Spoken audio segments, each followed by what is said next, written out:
આપણા માટે લીધો હતો, કારણ કે હવે એમનું આલંબન લઈ અને આપણા જેવા કેટલાય આત્માઓ તરવાના હતા. અને જુઓ, આ એનું બેસ્ટ એક્ઝામ્પલ દર વર્ષે થતા વર્ષિતમ કોનું આલંબન લઈને કરીએ છીએ? આદિનાથ દાદાનું આલંબન લઈને કરીએ છીએ. એટલે કહેવાયું કે સૌને આશા જાગી કરવાની. આ તમને ખબર છે આ પૂજાબેનના આ તપના મંડાણ કેવી રીતે થયા?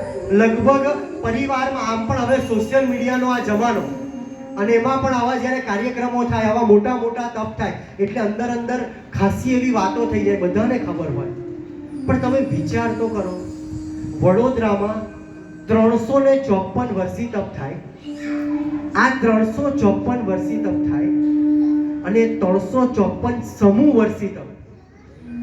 અને કે મને તો એ વિચાર આવે કે 354 માંથી 353 એક પણ આરાધકને 370 ઉપવાસ, 369 ઉપવાસ કર્યા પછી માંસ ખમણ કરવાની કોઈને ભાવના ના થઈ. અને એક પૂજાબેન કે જેમને વર્ષી તપ ખબર છે કે હવે 30 દિવસ રહીને આ 400 દિવસના આ વર્ષી તપનો પારણા આવી રહ્યા છે, આ વર્ષી તપનો તપ પૂર્ણ કરવાને આરે છે. અને ત્યારે બધા જ આપણે પણ આપણા જીવનમાં ક્યારેક ને ક્યારેક તો તપસ્યા કરી જ હશે.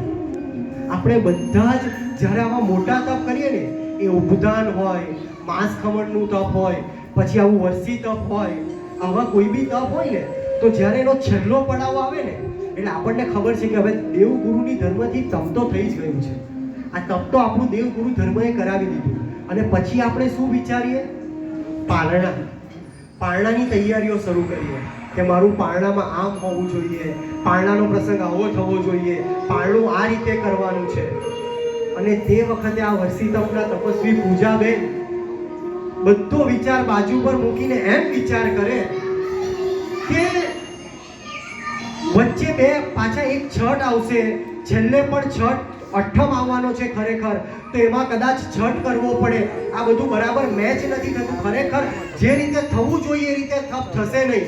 તો એના કરતા જો 30 દિવસના, હવે આ વર્ષી તપના 30 દિવસ બાકી છે અને એમાં જો મારે 5-6 ઉપવાસ કરવાના હોય, તો એની જગ્યાએ જો આદિનાથ દાદા કૃપા કરે, આ દેવગુરુ ધર્મની કૃપા થાય, માતા પિતાના આશીર્વાદ મળે, પરિવારનો સપોર્ટ મળે, અને એવું જો થતું હોય તો મારે 6 ઉપવાસ નહીં પણ 30 ઉપવાસ કરવા છે. એવા પૂજાબેન માટે એક વખત જોરદાર એમની મક્કમતા, એમના મનોરથને લાખ વંદન છે કે 370 ઉપવાસ વર્ષી તપનો આ તપ કર્યા પછી છેલ્લા 30 દિવસમાં આવો વિચાર આવવો કે હવે માંસ ખમણ કરીને જ આ તપનું પારણું કરવું છે. પણ કહેવાય ને કે આપણા બધા જ તીર્થોમાં એક જો શાશ્વતા તીર્થની જો કોઈકને ઉપમા મળી હોય તો એ કયું? શેત્રુંજય ગિરિરાજ. ભલે ગમે એટલા તીર્થો લઈ આવો પણ શેત્રુંજય ગિરિરાજની તોલે કોઈ ના આવે. શાસ્ત્રો એવું કહે કે તમે સમેત શિખરની કેટલીય યાત્રા કરો અને જે પુણ્ય બાંધો તેના કરતા ગિરનારની એક યાત્રા કરો, એ એક યાત્રા કરવાથી એનું પુણ્ય મળે. અને ત્યારબાદ શાસ્ત્ર એવું પણ કહે કે ગિરનારની તમે